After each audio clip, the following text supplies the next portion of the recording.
calories in order to lose fat and weight. Hi guys, my name is Aparna Chandran and I am a certified personal trainer and nutritionist helping women lose fat, lose weight, build strength and muscular endurance by creating sustainable habits that stay with you lifelong. Now, the most important question, and we get this all the time because of so much information over the internet, is should you count calories or should you eat intuitively in order to lose fat, lose weight? So many people count calories and say that's the most accurate method, which is true, but so many others say that it is not practical for day-to-day lives, which is also true. So what should we actually do? Let's dive right in.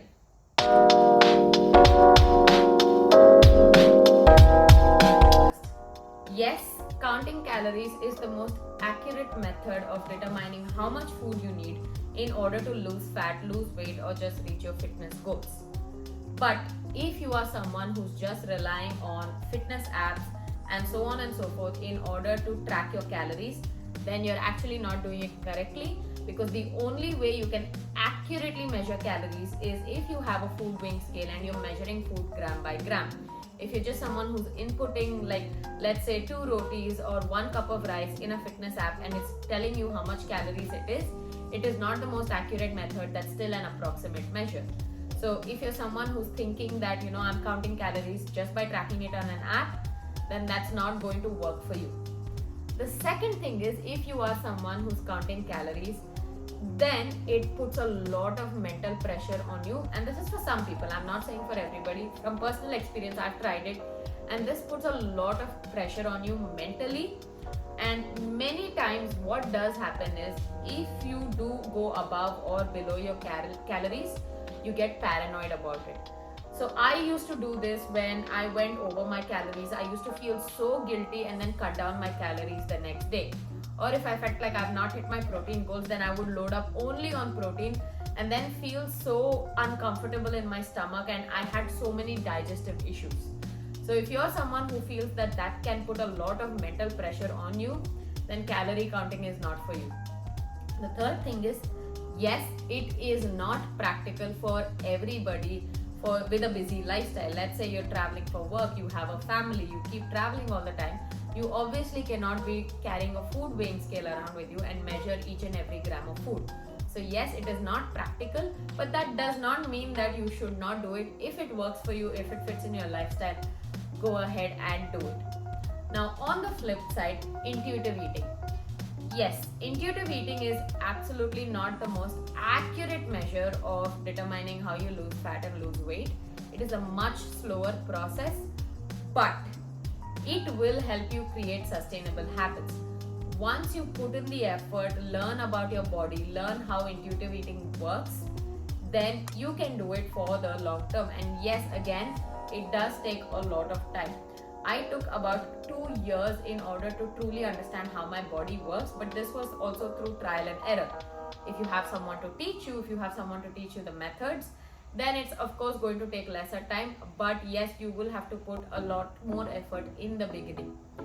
And why this is that you don't have a set plan of eating X amount of food or Y amount of protein or Y amount of Z amount of carbs, right? You're actually trying and listening to your body and working your way through that. So yes, it is going to take time. But how do you technically get into intuitive eating? It's very easy to say, stop eating when you are full, eat only when you're hungry. Yes, but then there are a lot of other factors that come into play, like our emotions. We eat when we're stressed, when we're happy, when we're sad, when there's a celebration. So how do you create sustainable habits out of that? Now, first thing, if you do not want to count calories, the easiest way you can measure food is by using one of these 2 methods. And the first is the plate method. So when you consider the plate method, imagine there's a plate. I'm just going to pop up a picture here. Imagine there's a plate.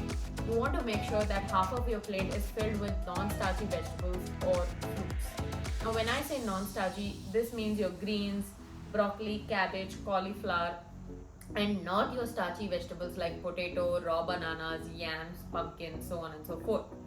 This technically means your non-starchy vegetables, which mostly comprise your greens and other such non-starches. Now, the rest half of your plate, you want to divide it further and make sure that 1/4 of your plate is protein and then 1/4 of your plate is starch, which will then include your grains, your wheat, your oats, and your starchy vegetables such as potatoes, sweet potatoes, yams, pumpkins, so on and so forth. Right? And with your protein, it's anything. Generally, what you eat. If you're a vegetarian, then it can be soya, tofu, paneer, non-veg eggs, chicken, fish, whatever, any sort of meat that you eat as well. Now, with your fats, it comprises only of 5% of your plate, so it does not technically go into your cooking. You want to make sure that it's in the form of condiments or the oil that you use to cook, or like nuts and seeds that you use on top, or salad dressings and whatever else it is. Now, when it comes to lentils and dairy products, okay? Number one, lentils are not a source of protein, they are a source of carbs. So you want to make sure that you're balancing it out with a little bit of protein on the side if you're ever including lentils as a source of protein. Now, dairy products or nuts are sources of fat and they're not sources of protein. Yes, they have protein in them, but they're more sources of fat. So you want to make sure that you are not having them too much or relying on them too much as sources of protein, but also include other protein sources, because these do comprise a lot of fat in them. So this is the plate method. The second method, what you can do is use hand measurements, and this is sometimes easier for people, right? So the first thing you want to consider is every single meal you have one handful or a fistful of non-starchy vegetables, right? Then you take a palmful of protein, one cupped hand of carbs, grains, starches, whatever it is, and a thumb size of your fats, right? So this is one of the easiest methods to follow if you do not want to follow the plate method. So these are the two methods you can use to start off with intuitive eating, or if you're not sure how to balance your plate or how to eat in terms of the proportion of your macros without actually measuring food. This is one way. These are two ways you can do it. Now, of course, with all this, I also talked about intuitive eating and how emotions play a role. There are a lot of factors that come into play, such as overeating, stress eating, binge eating, emotional eating, and you give into cravings and temptation. You're going out, how do you deal with that? So all of those things come into play. And if you're also wondering about intermittent fasting, keto, yes, that's a whole different ball game. But for this video, this is all I'm going to talk about. If you did like this, if you learned something from this, or if you have any questions below, please do drop it in the comments, and hope you like this video. If you did, please make sure to click on the like and subscribe button so that you get notified when I put out further videos like this.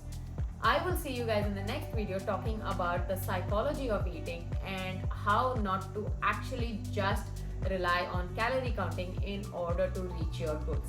But hope you like this video. If you did, let me know and show your support. I would really be grateful, and I will see you guys next time. Bye.